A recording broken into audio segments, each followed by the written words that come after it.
అందరికీ నమస్కారమండి. తెలుగు కథల సంపుటికి స్వాగతం. నా పేరు శ్వేత. ఈరోజు మనం చెప్పుకోబోయే కథ, కానీ కట్నం తీసుకురాని ఆ కోడలిని ఆ ఇంటికి పని మనిషిని చేశారు ఆ అత్తగారు. ఒక మనిషికి ఇచ్చే విలువ కూడా ఇవ్వకపోవటంతో తనకంటే పని మనిషే మేలు అని అనుకున్న ఆ కోడలు ఆ అత్తగారికి, తన భర్తకి ఎలా గుణపాఠం చెప్పిందో ఈ కథలో విందామండి. మరి కథ పేరు మనసు విరిగెనేని. రచించినవారు పెంటకోట ఉషా తారక గారు. కథలోనికి వెళ్లే ముందు మన ఛానల్ని మొదటిసారిగా చూస్తున్నవారైతే సబ్స్క్రైబ్ చేసుకోవడం మర్చిపోకండి. కథను పూర్తిగా విన్న తర్వాత లైక్ చేయడం, షేర్ చేయడం అస్సలు మర్చిపోవద్దండి. ఇంకెందుకండి ఆలస్యం, కథలోనికి వెళ్ళిపోదాం. అది పెద్ద బంగళా. దాని చుట్టూ అందమైన పూలతోట, పెద్దగా ఎత్తైన ప్రహరీ గోడతో ఆ బంగళా అందరినీ ఆకర్షిస్తోంది. చల్లని సాయంత్రం వేళ ఆ ఇంటిలోని వారందరూ స్వేచ్ఛగా మొక్కల మధ్య కిలకిల నవ్వులతో తిరుగాడుతూ కులాసా కబుర్లతో కాలం గడుపుతుంటారు. ఆ ఇంటి కోడలు మాధురి మాత్రం వారందరికీ రుచికరంగా భోజనం తయారు చేయడం కోసం ఒక్కతే వంటగదిలో హడావిడి పడిపోతూ ఉంటుంది. పెళ్లి కాకముందు ఎంతో అందంగా, చలాకీగా, చిలిపిగా ఉండే మాధురి అత్తగారింటికి రావటంతోటే నెమ్మదిగా, ముభావంగా, మామూలు గృహిణిలాగా మారిపోయింది. మాధురి రాకపూర్వం ఆ ఇంట్లో వంట మనిషి ఎప్పుడూ ఉండేది. కానీ కోడలు వచ్చిన తర్వాత కూడా వంట మనిషి ఎందుకు అని అనిపించి మానిపించేశారు అత్తగారు. మాధురిని ఈ విషయం ఏమీ బాధించలేదు. ఎందుకంటే ఆమె పుట్టింట్లో కూడా ఆమె తల్లి తీరని అనారోగ్యంతో బాధపడుతూ ఉండటం వల్ల మొదటి నుంచి ఆమెకు ఇంటి పని, వంట పని అన్నీ అలవాటే. తల్లి, తండ్రి, తమ్ముడు, చెల్లి వీళ్ళు మాత్రమే ఉండే ఆ ఇంట్లో ఆమెకు పని ఎక్కువగా అనిపించేది కాదు. కానీ అత్తవారింట్లో ఎక్కువ మంది ఉండటంతో, అందులోనూ పెద్ద ఇల్లు కావటంతో ఉదయం లేచింది మొదలు రాత్రి ఎప్పుడో 11 గంటల వరకు విరామం లేకుండా పని చేయాల్సి వస్తుంది. ఎవరు ఏ క్షణంలో ఏ పని చెప్పినా చటుక్కున చేయటానికి పూనుకుంటుంది మాధురి. మాధురి అందరి కోసం అంత కష్టపడినా ఎవ్వరికీ కూడా ఆమెపై ఇసుమంత సానుభూతి కూడా లేదు. మాధురి మొదటి నుంచి శాంత స్వభావురాలు కావటం వలన ఎవరు ఏమన్నా తన తప్పు లేకున్నా కిమ్మనకుండా ఉండిపోతుంది. స్నేహితుల మధ్య గొప్పగా, నేను కట్నం తీసుకోకుండా పెళ్లి చేసుకుంటాను చూసుకుండర్రా అని ఫ్రెండ్స్ దగ్గర చేసిన శపథం కోసమే, కేవలం ఆ పేరు కోసమే మాధురిని పెళ్లి చేసుకున్నాడు ప్రకాష్. పేదతనంలో ఉన్న కట్నం ఇవ్వనందుకు పెళ్లి లాంఛనాల కింద చాలా ఖర్చు పెట్టి కూతుర్ని కాపురానికి పంపించాడు మాధురి తండ్రి. కట్నం తీసుకొని భర్త లభించాడే, నిజంగా అదృష్టవంతురాలివి నువ్వు అని ఫ్రెండ్స్ అంటుంటే ఆనాడు ఎంతో ఆనందించి పొంగిపోయింది. భర్త సంస్కారానికి మురిసిపోయింది మాధురి. కానీ పెళ్ళైన మరుక్షణం నుంచే ఆ విషయం గురించే దెప్పుతారని, ఇంటికి వచ్చిన ప్రతి వారి దగ్గర డప్పు వాయించుకుని వారి మెప్పు మాటల కోసం పదే పదే చెప్పుతారని, చిన్నబుచ్చుతారని ఆనాడు తెలియలేదు. మాధురి మొదట్లో సంతోషించినా తర్వాత మాత్రం ఏకంగా అదే పాట అందరి దగ్గర పాడుతూ ఉంటే విసుగు పుట్టి అవమానంగా అనిపించసాగింది. ఇంత కలిమిలో ఉన్నా వీరికెందుకు ఇంత చిన్న బుద్ధి, ఎలా వచ్చింది అనుకునేది. మామగారు మాత్రం కోడలిని ఆదరంగా చూసి ఆమె బాగోగులు కనుక్కునేవారు. కానీ అతను ఇంట్లో ఉండేది చాలా తక్కువ. అతనున్న కాసేపు అతని ఊరడింపు మాటల వల్ల తండ్రి సాన్నిధ్యంలో ఉన్నట్టుగా ఫీల్ అయ్యేది మాధురి. ఇక ప్రకాష్కి తల్లి మాట వేదవాక్కు. తల్లి, చెల్లెళ్ళు, తమ్ముళ్ళు ఎక్కడ తనని భార్య విధేయుడిగా భావిస్తారోనని తన ఆధిక్యత నిలుపుకోవటం కోసం వారి ముందే మాధురి మీద విసుక్కోవటం, కసరటం. ఆమె ఏమైనా చెప్పబోతే నీ మొహం, ఏడిసావులే, నోర్ముయ్ ఇలాంటి పదాలతో ఎప్పుడూ చిన్నబుచ్చటం చేసేవారు. ఆమె విచారంగా తలదించుకుని మౌనంగా ఉండిపోతే ఏడుపు మొహందానా, జిడ్డు మొహందానా అని చీదరించుకునేవాడు. భర్త అలసుని ఆధారం చేసుకుని ఆ ఇంట్లో ఉన్న చిన్న పెద్ద అందరూ అదే ధోరణిని ప్రదర్శించి వినోదించటం మొదలుపెట్టారు. ఎప్పుడో రాత్రిపూట మాధురి అవసరం వచ్చినప్పుడు తప్పితే మరెప్పుడూ ప్రేమగా పలకరించేవాడు కాదు భర్త ప్రకాష్. దానికే మాధురి భార్యగా ఎంతో ఉబ్బి తబ్బిబ్బైపోతుందని అతను భావించేవాడు. అతను గనుక పెళ్లి చేసుకోకపోతే మాధురి ఎప్పటికీ బ్రహ్మచారిణిగానే ఉండిపోవలసి వచ్చేదని, తన ఔదార్యం వల్లనే ఈ ఇంటికి గృహిణిగా మారగలిగిందని భావించేవాడు ప్రకాష్. మాధురి మనసులో ఎన్ని అసంతృప్తులున్నా నిర్లిప్తంగా సహించటం అలవాటు చేసుకుంది. 2 ఏళ్ళు ఇలాగే గడిచిపోయాయి. మాధురి అణిగి మణిగి ఉంటున్న కొద్దీ బాగా విసిగిస్తున్నారు. రాను రాను పనుల భారం ఎక్కువై క్షణం తీరిక లేకుండా పోయింది. అందరూ ఆమె మీద ప్రతి పనుల్లోనూ పూర్తిగా ఆధారపడిపోయారు. ఇక్కడి పూచిక పుల్ల అక్కడ పెట్టలేని బద్ధకస్తులుగా తయారయ్యారు. మాధురి వంట చేసేసరికి మధ్యాహ్నం 12 గంటలయ్యింది. ఆమె స్నానం చేసి వచ్చేసరికి ఎవరి గదుల్లో వాళ్ళు చదువుకుంటూ కనిపించారు. ఎగ్జామ్స్ ముందు ప్రిపరేషన్ హాలిడేస్ ఉంటాయిగా, అలా ఉన్నాయి ఆ రోజులు. అందరూ ఇంటి దగ్గరే ఉన్నారు అనుకుంది. ఆమెకు ఎవ్వరూ ఏ విషయమూ చెప్పరు. వారందరూ చదువుకుంటున్నారు కాబట్టి ఆవిడ కూడా వాళ్ళ బెడ్రూంలోకి వెళ్ళి సగం చదివి వదిలేసిన శరత్ నవలను చదువుకోసాగింది. రోజుకో గంటైనా మంచి పుస్తకం తిరిగేస్తే గాని మాధురికి మనశ్శాంతి ఉండదు. ఆ ఇంట్లో పుస్తకాలకి లోటు లేదు. అవే ఆమెకు ఆత్మీయతను పంచే స్నేహితులయ్యాయి.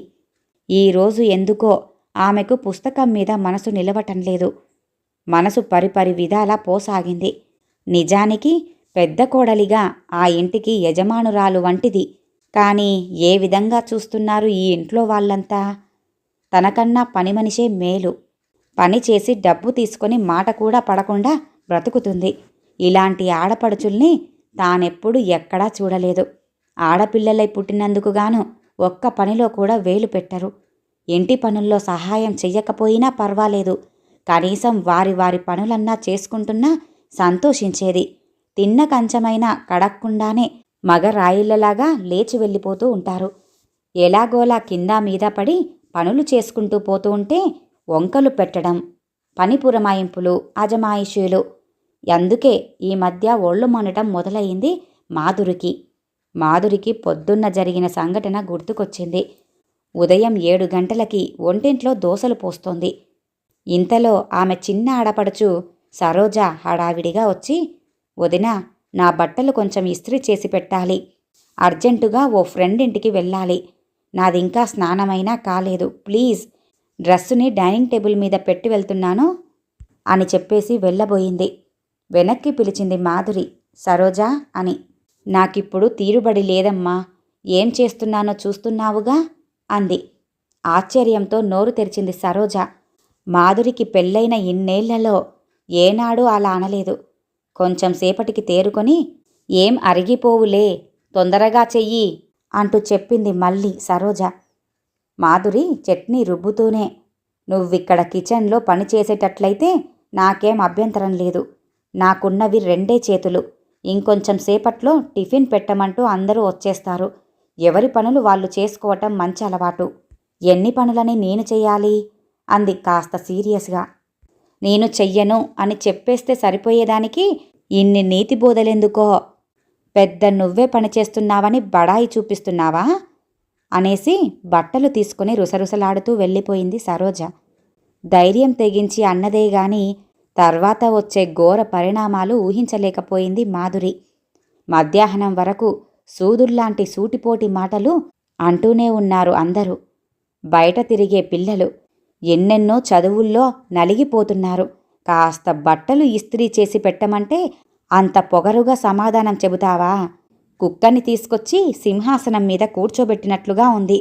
అడుక్కు తినే మొహాన్ని తీసుకొచ్చి ఓ కట్నమూ లేకుండా కానుకలు లేకుండా ఈ ఇంటికి కోడలిగా తీసుకొచ్చింది చాలక పనులేవీ చెప్పకుండా మహారాణిలాగా కూర్చోబెట్టాలి కాబోలు అంటూ అత్తగారు ఆవేశంగా గొంతు చించుకొని అరిచింది. మనసులోని బాధని దిగమింగి వస్తున్న దుఃఖాన్ని అదిమిపెట్టి ఎదురు సమాధానం చెప్పకుండా రాయిలాగా ఉండిపోయింది మాధురి. మామగారి రాకతో అత్తగారి తిట్లు శాపనార్థాలు అక్కడితో ఆగిపోయాయి. ఆ దేవుడి రాక వల్ల వాన వెలిసిపోయిందని మనసులోనే మామయ్య గారికి ధన్యవాదాలు చెప్పుకొని మెల్లగా తర్వాత ఊరడిల్లింది ఆ కోడలు. చాకిరీ చెయ్యడానికే గాని ఏ సరదాకి ఏ సంబరానికి నోచుకోలేదు మాధురి. భర్తతో సహా ఇంట్లో వాళ్ళందరికీ కీ ఇవ్వగానే పనిచేసే మనిషిగా మారింది. తనకి ఎక్కడెక్కడో తిరగాలని, వాళ్లతో షాపింగులకి సినిమాలకి వెళ్ళాలని ఉంటుందని ఒక్కరు కూడా ఆలోచించరు. వాళ్ళందరికీ లేకపోయినా కనీసం భర్తకి కూడా అలాంటి ఆలోచన రానందుకు బాధపడేది. పైగా బయటి నుంచి వచ్చిన వెంటనే అన్ని పనులు క్షణకాలంలో నిమిషాల్లో అమర్చకపోతే బోలెడు చిరాకు. చిందరవందరగా గదిలో అతను విసిరిపారేసే వస్తువుల్ని చక్కగా సర్దితే మెచ్చుకునేది పోయి, నా లుంగీని ఎక్కడ తగలెట్టావు? ఇక్కడ్నుంచి ఎవరు తీయమన్నారు? నీ బోడి నీట్నెస్తో నన్ను చంపేస్తున్నావు అంటాడు. పోనీలే అలాగే ఉంచేద్దామని ఉంచేస్తే గదిలోకొచ్చిన మరిదిగాని ఆడపడుచులుగాని, ఏం చేస్తున్నావు పొద్దున్నుంచి? ఇల్లంతా చెత్త కుండీలాగా ఉంచావెందుకు అంటారు. ఏదో ఒక రకంగా తనని మాటలతో సతాయించి హింసించటమే వారి ధ్యేయం కాబోలు అని అర్థం చేసుకుంది మాధురి. మాధురిలోని సహనానికి పరాకాష్ఠ స్థితి వచ్చేసింది. ఒకరోజు మధ్యాహ్నం మండుటెండలో పెరట్లోని బావి దగ్గర చెమటలు కక్కుతూ బట్టలు ఉతుకుతుంది మాధురి. లోపల హాల్లో ఎక్కడో అత్తగారు కూర్చొని రేడియో వింటుంది. మాధురి, కొంచెం మంచినీళ్ళిచ్చి వెళ్ళు అని కేకేసిందావిడ. ఆవిడ కూర్చున్న దగ్గర్నుంచి 4 అడుగులు వేస్తే వంటగది, ఫ్రిడ్జు, మంచినీళ్లకుండ అన్నీ ఉన్నాయి. మాధురి ఎక్కడో పెరట్లో బట్టలు ఉతుకుతుందని అత్తగారికి కూడా తెలుసు. అలా పిలిచినందుకు మాధురికి ఒక్కసారిగా ఒళ్ళు మండిపోయింది. పిల్లినైనా గదిలో బంధించి కర్రపెత్తనం చెలాయిస్తే అది పులిలా మారి రక్కి పారిపోతుంది. మాధురికి కూడా తెగుంపొచ్చింది. మొదటిసారిగా నోరెత్తింది. మీరే తీసుకోండత్తయ్యా, నాకిక్కడ పనుంది అంటూ సౌమ్యంగానే చెప్పింది. అంతే, అత్తగారికి కోపం వచ్చింది. భద్రకాళిలా మారిపోయింది. సూర్యకాంతంలా ప్రవర్తించింది. ఏదో ముసల్దాన్ని ఓపిక లేక నీళ్లు తెచ్చిపెట్టమంటే ఎదురు సమాధానం చెబుతావా అనుకుంటూనే పెరట్లోకి పరిగెత్తింది. ఆడదానికి ఇంత దురహంకారం పనికిరాదే. కోరి కట్నం లేకుండా పెళ్లి చేసుకున్నందుకు కొరివి పెడుతున్నావే గతిమాలినదానా అని తిట్లకి లంఘించింది. మాధురి ఊరుకోలేదు. ఏంటండి, మీకు ఓపిక లేదా? హాల్లో నుంచి పెరట్లోకి 4 అంగల్లో వచ్చేశారు కదా, ఎందుకు నోటికొచ్చినట్లుగా వాగుతున్నారు? మీకు ఓపిక లేదంటే ఇక్కడ నమ్మేవాళ్ళు ఎవ్వరూ లేరు. ఇష్టం వచ్చినట్లుగా మాట్లాడకండి, నన్ను రెచ్చగొట్టకండి, నాకు తిట్లొచ్చు అని తిరగబడింది కోడలు. పని పూర్తి చేసుకొని తన గదిలోకి వచ్చి ఓపిక లేక మంచం మీద పడిపోయింది మాధురి. ఏం జరుగుతుందోనని సాయంత్రం దాకా భయపడుతూనే ఉంది. అనుకున్నట్లుగానే సాయంత్రం ఇంట్లో రభసే జరిగింది.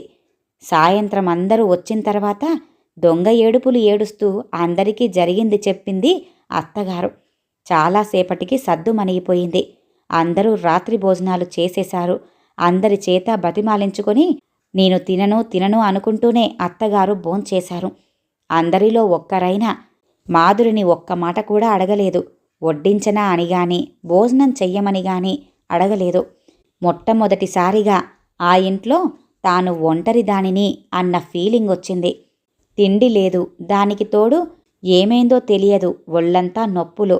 దాంతో జ్వరం వస్తుందని గ్రహించింది మాధురి. తెలియకుండా కన్నీళ్లు వరదలాగా ప్రవహించసాగాయి. వీళ్లకోసమేనా ఇంతకాలం ఒళ్ళు హూనం చేసుకుని మరీ చాకిరీ చేసింది?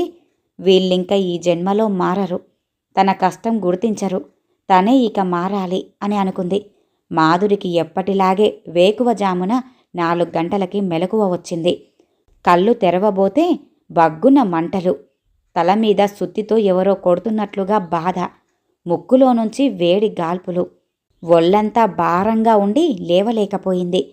జ్వరం తీవ్రంగా ఉన్నట్లుగా అర్థమైంది. మంచం మీద అలాగే సొమ్మసిల్లిపోయింది. అలాగే తెల్లవారింది.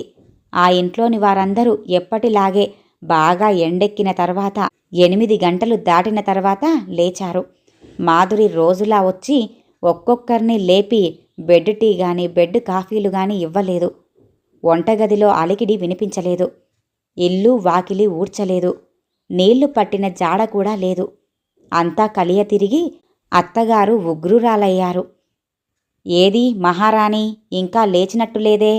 వెళ్ళి అందరూ మేలుకొలుపు పాడండర్రా, లేస్తుంది మహారాణి అంది. ఎంతో బాగా వేడి వేడి టీని చప్పరిస్తూ కబుర్లు చెప్పుకోవచ్చని, ఏ క్షణంలోనైనా వదినగారు టీ సర్వ్ చేస్తుందని ఎంతో ఆశగా కూర్చున్న ఆ కాలేజీ పిల్లలకి అమ్మ మాటలు వినిపించసాగాయి. ఏమైందబ్బా అనుకుంటూ అందరూ బయటికొచ్చారు. పెళ్ళైన తర్వాత ఏనాడు మాధురి అలా చెయ్యలేదు. 8 గంటలైనా గొంతులో టీ చుక్క పడకపోవటంతో అందరికీ చిరాగ్గా అనిపించింది. అమ్మా, జ్వరం వచ్చినట్టుంది, పడుకుని ఉంది అంది చిన్నాడపడుచు సరోజ. ఒక్కసారిగా పెద్దాడపడుచు సరస్వతి గుండెల్లో రాయి పడినట్టయింది. మాధురి రాకమునుపు ఆ పని ఈ పని కాస్త చేసేది ఈవిడ మాత్రమే. వదిన వచ్చిన దగ్గర్నుంచి పెద్దాడపడుచు సరస్వతి సుఖంగా ఉంటుంది. మాధురి అత్త సూర్యకాంతం గారు బెంబేలెత్తిపోయారు. నిన్నంతా బాగానే ఉందిగా, అన్ని తిట్లు తిన్నా వంట చేసి మరీ వెళ్ళి పడుకుంది.